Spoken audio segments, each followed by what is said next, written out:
میرے دوستوں اور بزرگوں، یہ صرف اعلی حضرت نہیں کہہ رہے، مولانا روم، امام بوصیری نہیں، تمام صحابہ بھی یہی کہتے ہیں، ہر مومن کا یہی کہنا، نبی کی عظمت کا شمار نہیں ہو سکتا۔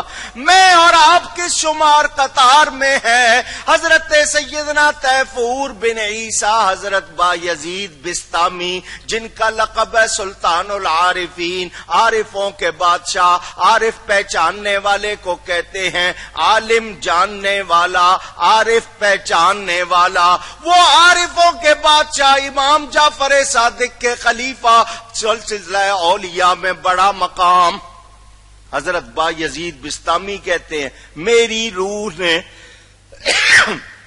عالم ارواح میں 70,000 سال اڑان کی، پرواز کی۔ کتنا عرصہ؟ جب وہاں یہ شان تھی، دنیا میں کیا شان ہوگی ان کی؟ 70,000 سال ان کی روح نے عالم ارواح میں پرواز کی۔ وہ فرماتے ہیں مجھے شان مصطفیٰ کی حد نہیں ملی، مجھے شان مصطفیٰ کی حد۔ اور آج 2 کتابیں پڑھ کے کوئی کہے کہ نہیں ہمارے جیسے تھے تو مانو گے؟ ان کو پتا نہیں۔ اور جس کو رب عظیم فرمائے اس کی عظمتوں کا کیا ٹھکانہ۔ اعلی حضرت کیا فرماتے ہیں، آپ سنتے رہتے ہو، کیونکہ ذکر کرنا ہے، ذکر تازہ کرنا ہے، پھر سن لو۔ وہ کہتے ہیں سارے اچھوں سے اچھا سمجھیے جس، بھائی جس کی شان ہوگی اسی کو اچھا کہو گے نا، جس میں حسن ہوگا اسی کو اچھا کہو گے، جس میں کمال ہوگا اسی کو اچھا۔ سارے اچھوں سے اچھا سمجھیے جسے، ہے اس اچھے سے اچھا ہمارا نبی، ہے اس اچھے سے اچھا صلی اللہ علیہ وسلم۔ میرے نبی جیسا عظیم مخلوق میں اللہ نے اتنا اونچا کیا، اتنا اونچا کیا کہ اللہ کا عرش نیچے اور نبی کے قدم اونچے۔ کون پہچانے ان کی عظمت کو، ان کی بڑائی کو؟ اس گرد سفر میں کب ہے جبریل امی کی رسائی؟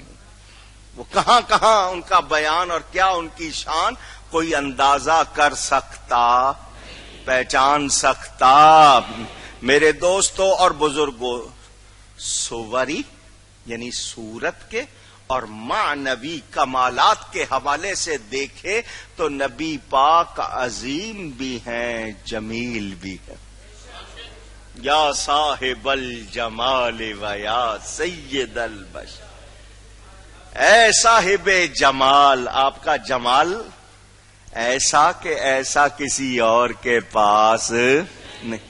سید البشر، بشر ہیں مگر عام بشر نہیں، بشروں کے من وجہک المنیر لقد نور القمر، آپ کا چہرہ ایسا نور دینے والا کہ چاند بھی چمکتا ہے تو اسی سے چمکتا۔ یہ اتنی بات کہہ کے کہتے ہیں لا یمکن الثناء کما کان حقہ، جیسا آپ کی تعریف کا حق ہے ادا ہو سکتا ہی نہیں۔ سارے لفظ کہہ کے، سب کچھ کہہ کے، پھر آخر میں کیا کہتا ہوں، بعد از خدا بزرگ تو ہی قصہ مختصر۔ سمجھ آئیے آپ کو؟ تو حضور صلی اللہ علیہ وسلم، آئیے 2 شعر وہ بھی پڑھ لیتے ہیں۔ مولا یا صلی وسلم دائماً ابداً علی حبیبک خیر الخلق کل۔ وہ کیا کہتے ہیں، منزہ عن شریک فی محاسنہ۔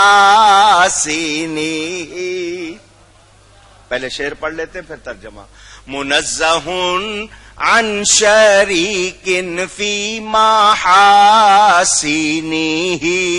فجوہر الحسن فیہ غیر منقسم مولایا صلی وسلم دائما ابدا علی حبیبک خیر الخلق کل. حضور آپ وہ ہیں جن کی صورت بھی جن کی سیرت بھی کامل ہے. سیرت کے لحاظ سے دیکھیں، صورت کے لحاظ سے دیکھیں، کسی نقص کا کوئی شبہ بھی نہیں. خالق کائنات نے آپ کو اپنا حبیب بنایا ہے تو ایسا کیا ہے آپ کو، ایسا کیا ہے آپ کو کہ آپ کو اتنی خوبیاں اور ایسی خوبیاں دی ہیں جس میں کسی کو شریک نہیں کیا. اللہ رب ہونے میں لا شریک ہے، حضور آپ حسین ہونے میں لا شریک ہے. آپ کا کسی کو اس نے خوبیوں میں شریک بنایا نہیں. پس آپ کا جوہر حسن تقسیم نہیں ہو سکتا. آپ کو اللہ نے ایسا حسن دیا، لوگ کہتے ہیں، کوئی کہتا ہے چاند جیسا، کوئی کہتا ہے سورج جیسا، ہر ایک نے اپنی سوچ کے مطابق کہا ہے، مگر جیسا رب نے دیا ہے وہ ایسا دیا ہے کہ آپ جیسا کوئی جمیل